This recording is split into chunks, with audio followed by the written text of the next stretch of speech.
Oh, okay. There you go. Leo ni ile day. Today. Sijui ni kama mfalme alikasirika sana kwa tagaskio. Tufuata mpaka kwa vipindi hivi. Kama today. You guys are exposing me. Anyway. Yeah. Tumerudi, mafundi wetu wa mitambo wamefanya kazi iliyo safi kabisa kuhakikisha kwamba kila kitu kiko shwari now. Najua kwa sababu ya ile nini ya leo inaitwaje ile? Inaitwaje mwelekezi? Because Monday tuko na Financial Monday, Tuesday, Legal Tuesday, today. Yes. Wednesday. Inaitwa Leadership Wednesday. Because of that, hatuwezi extend beyond 10. Yes. So situingie kwenye ulikuwa umefikisha the first question. Yeah. So of course, kama ndio umetujoin for the very first time, ndo naingia tu, we are having Dr. Arthur, and Dr. Arthur is here to talk about diet, what you're supposed to eat, especially now that tumeingia this new year. So let's start with the very, very first question about watu wenye wanataka ku-lose weight. Msikilizaji, niko na furaha kuweza kuwa hapa. Ningependa tuweze kuongelelea kuhusu what we call healthy eating in New Year resolution. Mara mingi you'll find people when sasa wameingia mwaka mpya huwa wanaandika what we call New Year resolution.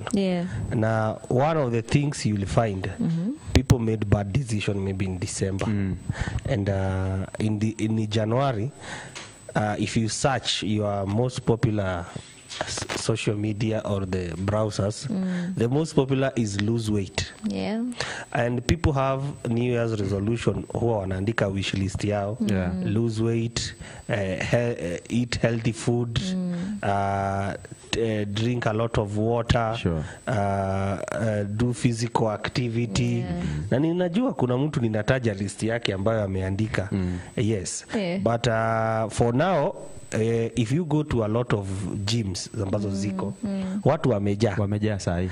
Na hata hapa nimesikia mwingine akisema hapa karibu na kwetu milimani kuna watu hapo wanafanya mazoezi, wanakimbia sana. Na saa hii wako karibu 100-200 asubuhi kwa 6 wakikimbia.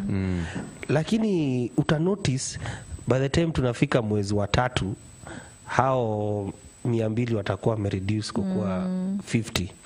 By the time wanafika mwezi wa 6 watakuwa wa 5. And then when you come now to maybe July, if your goal was to lose weight, ana cancel, anajipata tu ako pale. If it were to eat healthy food, ana cancel healthy and eat food. And your new resolutions are never achieved. And these are the kind of things because we don't plan, we don't set realistic goals wakati ambapo tunataka ku lose weight. And an example is setting unrealistic or achieving goals. Unataka ku lose maybe 20 kg or 15 kg. Unajiwekea by April utakuwa ume lose 15 kg. Unajiwekea maybe utakuwa umefanya 1 2 3 which is unattainable. So in this year, what we call healthy eating New Year's resolution, we need to do, it is the small things that matter. What you do instead of utapata mwingine atakuja na kuambia this year my new resolution ni kuondoa anything that is related to wheat, anything related to sugar, anything related to unsweetened products. And you have concentrated in restriction. We need to concentrate on addition. In this year, I'm going to add vegetables. In this year, I'm going to maybe not buy convenient food. I'll cook my own food. I'll prepare my own lunch. In this year, I'm going to maybe to add 1 liter of water from my normal. In this year, mwingine anasema I'll join the gym. Unaona mwingine anasema ata join the gym. Instead of saying I'll join the gym, in this year I'm going to walk 10,000 steps in a day or 100,000 steps in a week. Umeona? Like that. You put what we call achievable, attainable, realistic goals, objectives. So ideally, if you're adding your vegetables in a day, if you are working out maybe 300 minutes or 150 minutes vigorous or moderate activity in a week, now without you realizing, you will be able to achieve your healthy eating or healthy New Year resolution. Yep. But huwa tunasema you can go to that gym, you can work out, and instead of losing weight, you add weight. You add more. Yes, because when it comes to losing weight, 80% is nutrition. And then 20% is physical. Kukimbia na kuruka juu. Yeah. When you want to lose weight, there are 3 things you have to check. What you are eating and what you are burning has to be lower than what you are burning. Okay. Yes, umeona? Yes. So some people go to the gym and you are burning energy. You have burned almost 500 kcal. Ume treadmill, umekimbia, tumefanya kila kitu, and then you go home, you take a meal worth extra 1,000 kcal. So una add weight. Exactly. So first of all, you need to come and sit down and see, this is what I'm supposed, realistic weight loss. If you take an example of there are those who do drastic weight loss. Unapata mtu, there are certain fad diets that zimetokea mingi sana. And people, if there is something in nutrition that has been abused, we have a lot of people who call themselves, in air quotes, experts. Kwa social media. And you'll find people juicing all lot of things.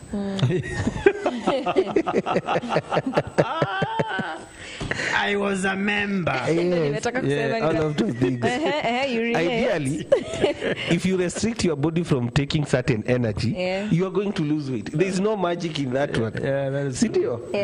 Hata ukinyima mtu chakula, ata lose weight. Sindio? If you go to fasting, you lose weight. Definitely. Sindio? What happens is what we call social behavioral change communication. What makes you sustain that behavior? Umeona? Research has shown those people who drastically lose weight within 3 months, and lose kama 30 pa. Chances are after another 6 months atakuwa ameregain your weight. And maybe more. And maybe more. Reason being, alifanya so drastic, haezi maintain, sustain. Umeona? So when it comes behavioral change communication, the weight loss, what happens after now you have lost, it what matters. These people only show you how to lose. But what you do after.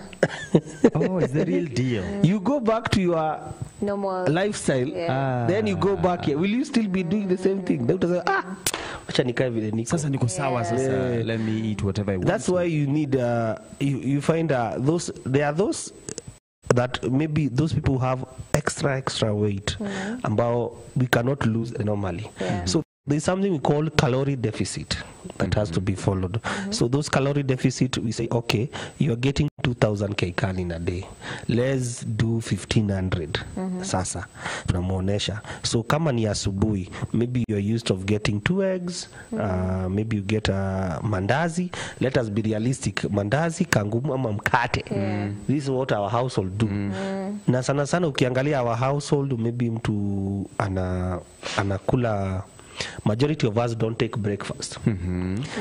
Wanaamuka tu, reason being ali-extend baka saa 5 akakula a heavy meal. So akiamuka there is no appetite. So ataenda atakunywa chai saa 4 saa 5. I'll take only maybe something with wheat products or maybe carbohydrates with tea. And then saa lunch atakula maybe some rice or some beans or some meat. And then vegetables kidogo sana. And then saa 10 people don't take something sana. Wale wana take ni some few tea here and there. And then 6 mtu anakula kakitu. Usiku, since now they are hungry, atakula the largest, the heaviest meal jioni. Then ata extend, and then people, maybe we watch a movie, we watch a documentary, people are on their phones, they are on social media until kitu saa 6. Yeah. So since hiyo kushinda, you are still now you snack again. Yeah. Umeona? Okay. What you don't know is that that behavior, changing it is a task. One of the things that also makes us add weight is lack of sleep. Let me ask you, leo ulala masaa mangapi? Do you want to talk about it? Jana nilala cha ukweli. Jana nilala 11:45. Na hiyo ni mapema sana kwako. Na nimeamka saa 10. Exactly. 15. How many hours did you sleep? Well, jana nilala. Let your mic be. Jana nilala around, I think 12. Okay. Yes. Na yako I think 12, haikuwa 12. Around fair. Okay. Around 12 fair. What time did you wake up? 4:30. Haya. They had my friend who is the head of geriatrics department here in Kenya. Every time she come anakuja kwa conference huwa tuliza, good morning, how many hours do you sleep? Oh, okay.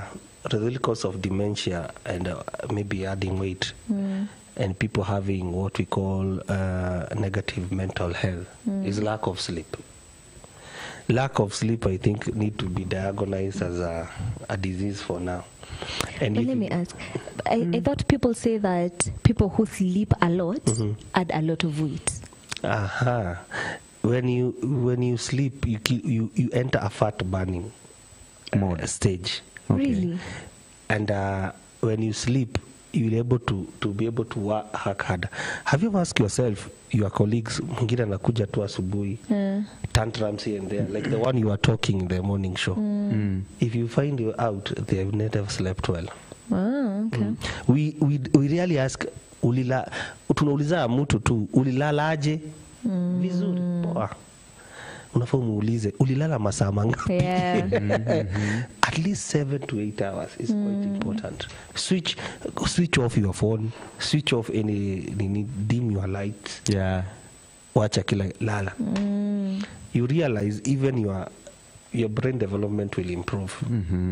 And also you'll have to plan your nini quite well the next day and be able, like right now you woke up at that particular time, you can even work out for 30 minutes. Sure.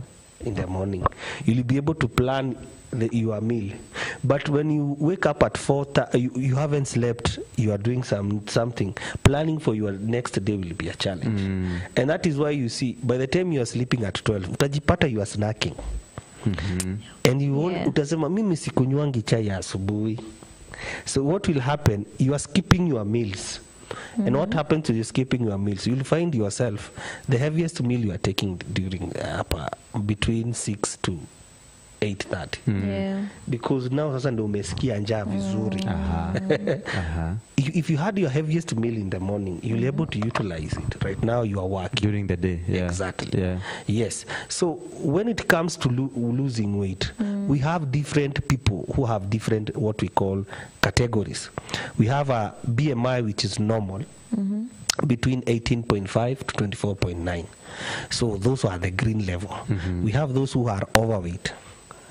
And then when you are overweight, your weight has exceeded by maybe 7 to 10 kg. 7 to 10 kg. That's when you say you are overweight. Okay.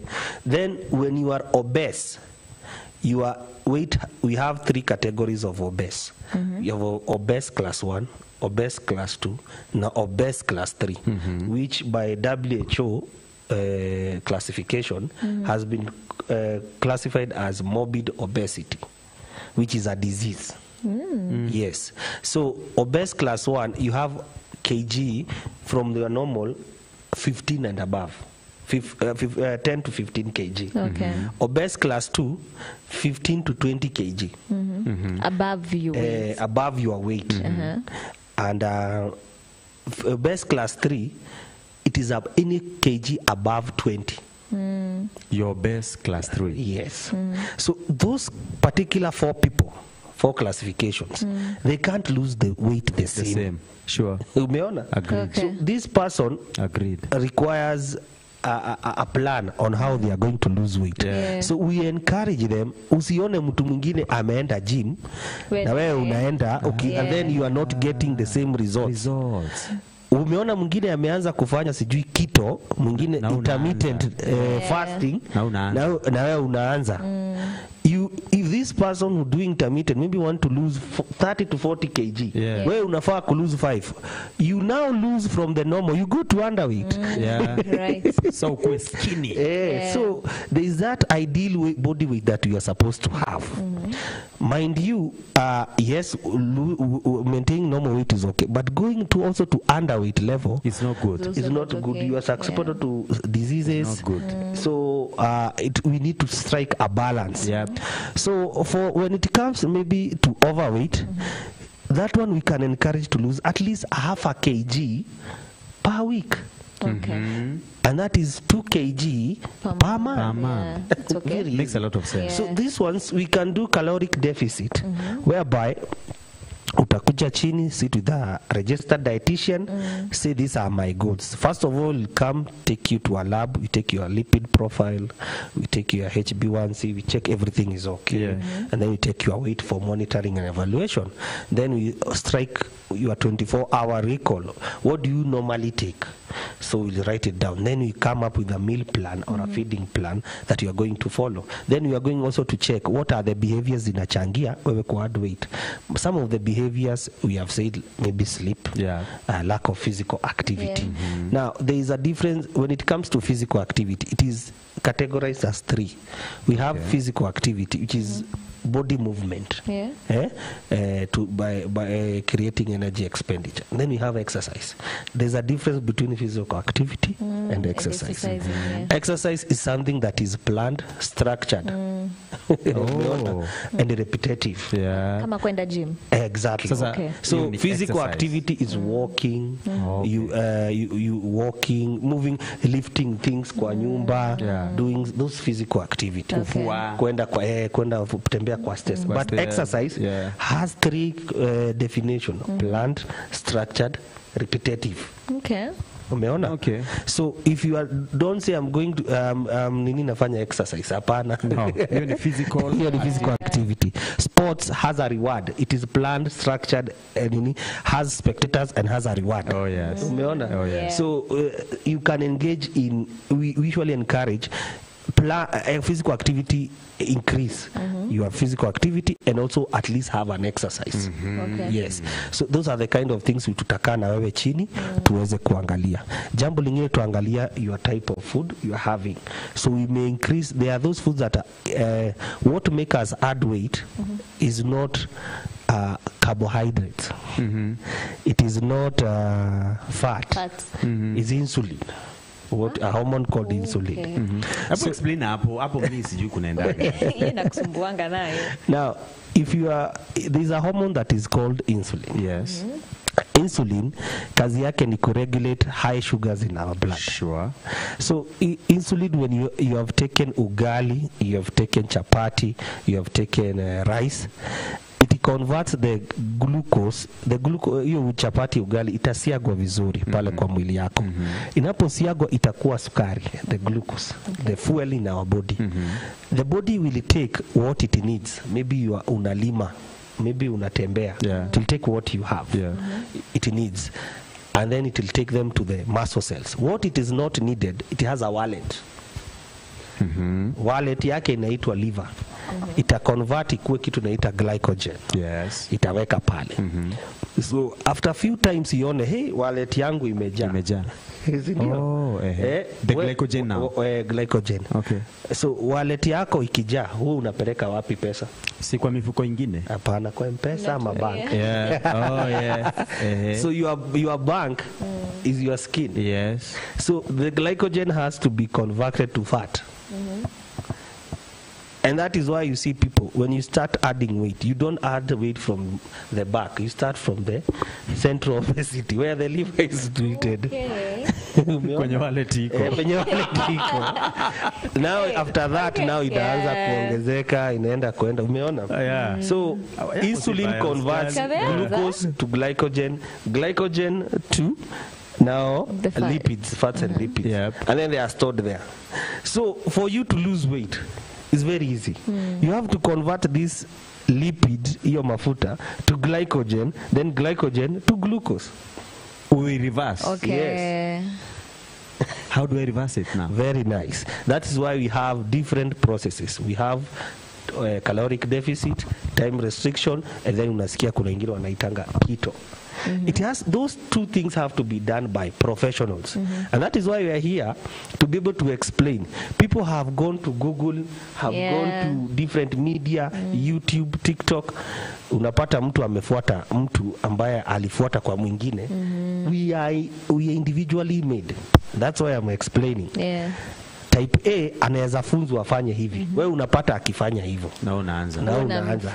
I was giving an example to patients.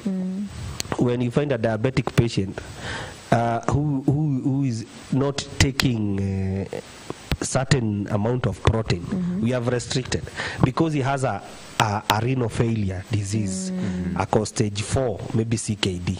But si kila mgonjwa atakutangazia ugonjwa ako nayo. Atakwambia mimi niko tu na ugonjwa wa sukari. Na labda ako na renal failure. Wewe umeona hakulagi nyama. Sisi kuna reason tumesimamisha, sababu figo zake hazifanyi kazi vizuri. Wewe umeona si ule ni baba Kenothi anakuwa na sukari. Kwa hiyo mimi hakulagi nyama, kwa hiyo nyama mimi sitakula. So that news starts spreading. Mtu wako na sukari hakulagi nyama. We need to Kenyans to understand that we individually manage a patient. Unapata mwingine sasa akona cancer na tumepermit akule, maybe we need to boost the energy. So since these are energy demanding diseases, so kuna vitu tumefanya. Wewe tuko na diabetes peke yake, wewe umeangalia ule venye anafanya.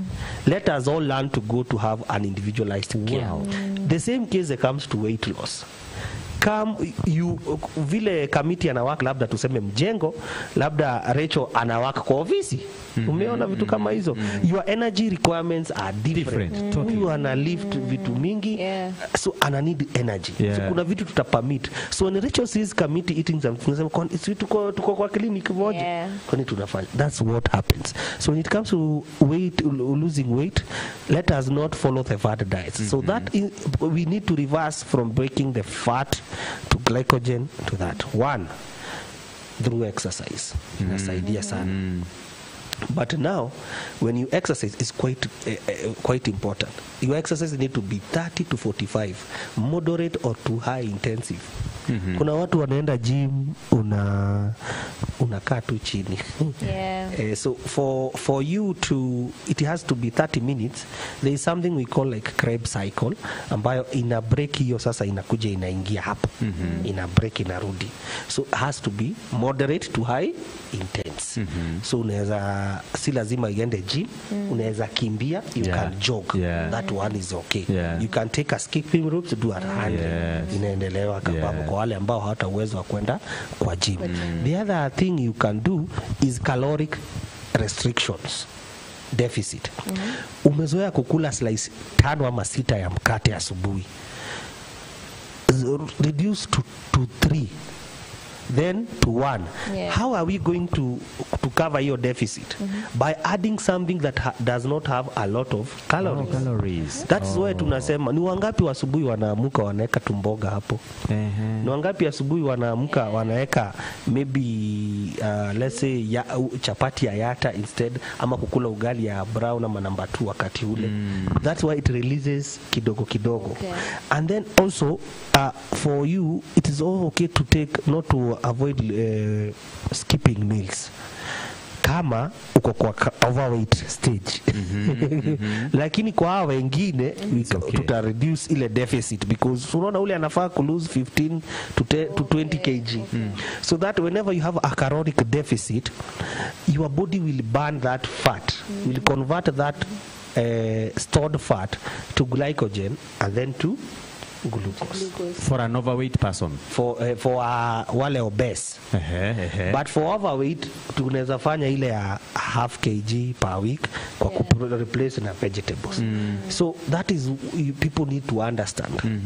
Now coming to these things that people who are wana juice, they'll work, but sustaining atakwambia kwanza utapata diarrhea, that you are cleansing your system. Is it true? No way that you have, there's nothing like detoxifying. The body has a way of maintaining detoxification. So what happens? The way God created it. Yes, yeah. And some of things may come and bring you a certain disease. Sure. Yeah. Because we are overloading our system, or maybe overdoing. Let me use the word overdoing. So it's good to seek professional help. Yeah. And when you come, we have a weight loss clinic in our hospital. Tutakuja, tutapima, tutakupatia realistic goals.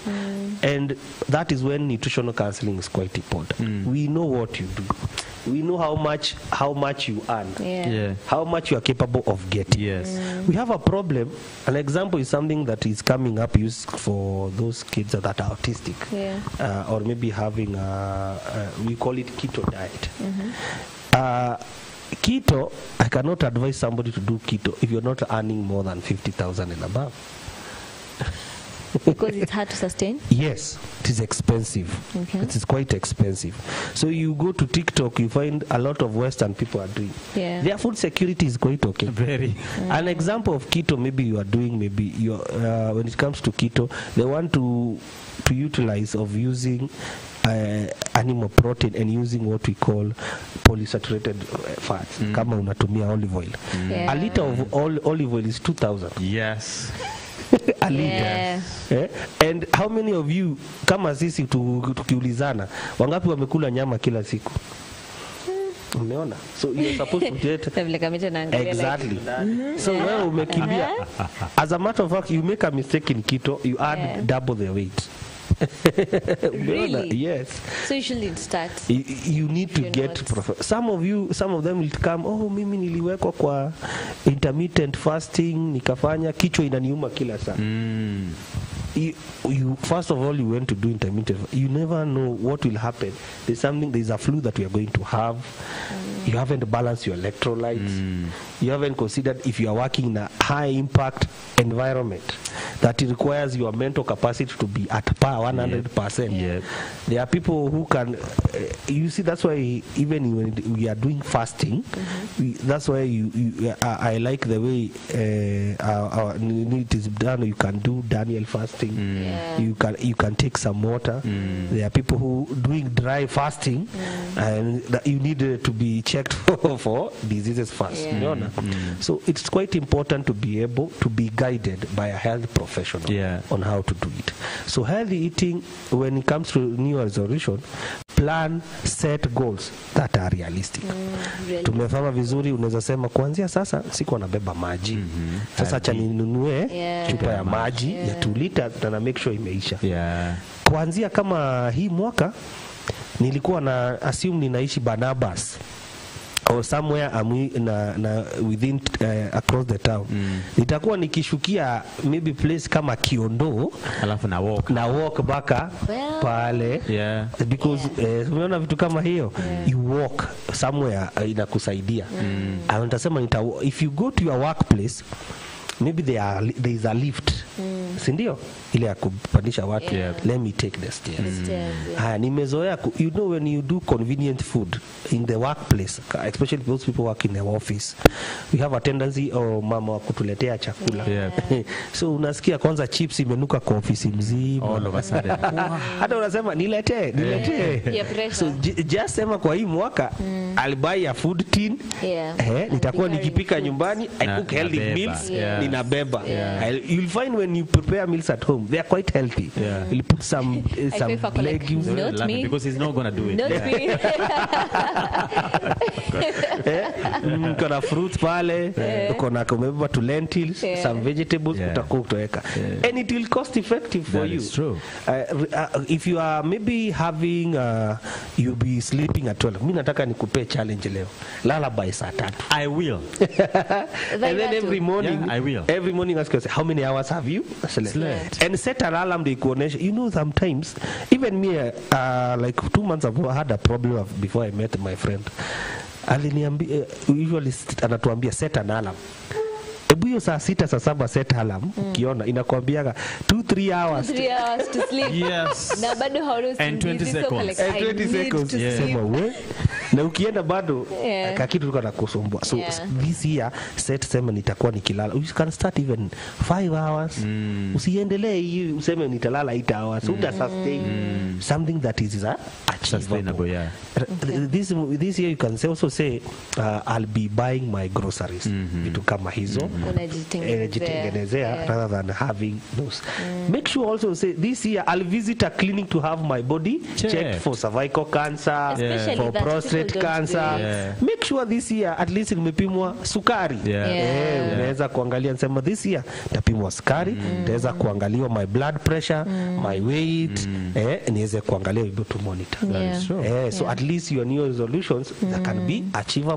Attainable, and sustainable. Yes. One thing that I've gotten from you, the reasons why most of these resolutions are even failing, there is one important point that you have made.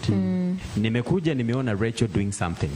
Okay? Yes. And then ona Rachel siku hizi ni mboga mboga. Na Rachel siku hizi hata sioni ni kama ako na haja na lunch. And then all of a sudden, because I'm trying to manage my weight, na weight yako na yangu totally different. Na nitaingia kwa Rachel. I'll not be able to sustain. It's true. You know? So probably we Rachel umeenda mahali, umekaa chini na daktari, amekuadvise vizuri. So mimi I'm taking your idea na kuja na ileta kwangu. So this time round, whatever it is that you're planning to do, make sure you are guided based on your weight and based on the things that you prioritize and also based on what you do. Exactly. If you see committed doing this, wacha kunifuata. Yes. Enda na wewe utafutiwe yako so that you can follow it. Is that okay? And also what you've said about making your goals realistic. Realistic goals. Usifanye vitu zenye ziko tu hauta achieve na hauta maintain. Kukula after 36 hours. Jokes. By the 18th hour. Uko tu hivi atakuna, you're not even productive. Okay, White House. Nothing. You're not doing anything. Sasa, that one. So when you follow that, najua watu wataweza ku make sure wamekuwa consistent. By December tutakuwa hapa tunaambiana good job guys. And also you have spoken about us minding the portions ambazo tunakula. Because also kuna watu wenye wanakulanga mpaka uchoke hata si ushibe. Especially when it comes to this there are foods that are rich in carbohydrates. Mtu anakula ugali chapati 7. Imagine. But I've seen people doing that. Unachoka mpaka una sweat. So one of the realistic goals you can set, instead ya kukula chapati 7 ama 5, acha ni sasa nifikishe 2. Uende it is realistic. Ukisema muondolee chapati ati wakati huu, I've seen a certain celebrity saying no wheat no sugar. You won't get to next week. Utafanya siku 2 uache. Start saying kama natumia 4 tablespoons of sugar, natumia 2 pole pole. It's something unaenda ukigraduate. But then utasema hata sitatumia. So you'll be able to sustain. Unasema sasa niko nakula nyama kilo 1 pale kwa nyama choma. Let me go to half. Huko kuna watu wamejaribu sana ni story ya nyama choma. Not mentioning names, but we have 3 minutes. Can we end? Watu wamejaribu sana. Anaweza taka kuongea na wewe more. Just tell us quickly. Pale Nakuru County Referral Hospital, on behalf of Department of Health, we are there having a weight loss clinic. We have a machine haina kwa county ingine. Inaitwa body impedance analysis machine. It is an 8-point machine iko pale. Where we'll get your body impedance data, will help you lose weight. Inatumia electrodes to able to scan your body, fat mass, bone mass, mineral mass, general fats, visceral fats. We welcome you. Paya Nakuru level 5 diabetic clinic, room 31. Just come there. We'll help you lose weight. Let us start preventing rather than curating. Just the message from our governor. And happy for that. So that ukikuja pale tutakusaidia. We'll guide you and help you lose your weight. God bless you. Najua leo nini time kidogo nini but we are going to find another opportunity. Yenye tunaweza fanya Q&A. We are not asking questions. Let the viewer ask the questions and we'll be in a position to answer. Otherwise we really appreciate you coming here to be with us today. So now time imeisha hata tuko na dakika 2. Really? Tuingie basi kwa today's inspiration faster so that we can see what's happening pale ndani ya today's inspiration. Exactly. Of course ukiona hiyo najua tumemaliza kipindi which has been really amazing. Yeah. We've been here from 7:35 and now it's almost 10. Tukitoka hapa tutakuwa tunaingia ndani ya the mid morning park Kabisa. at 10:30 in the AM.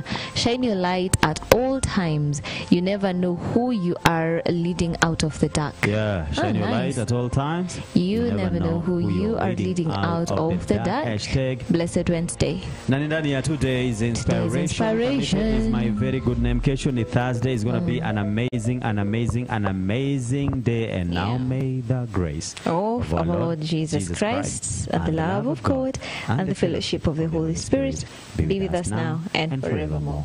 Amen. Do you have a name? Naitwa Rachel Kahugu. Okay. Nimekumbuka kitu. Yeah. Hiyo nitakwambia off air. Yeah. So naitwa Rachel Kahugu, tutaonana kesho. Make sure at 10:30 we tune in for the mid morning park. See you tomorrow. Okay. Bye.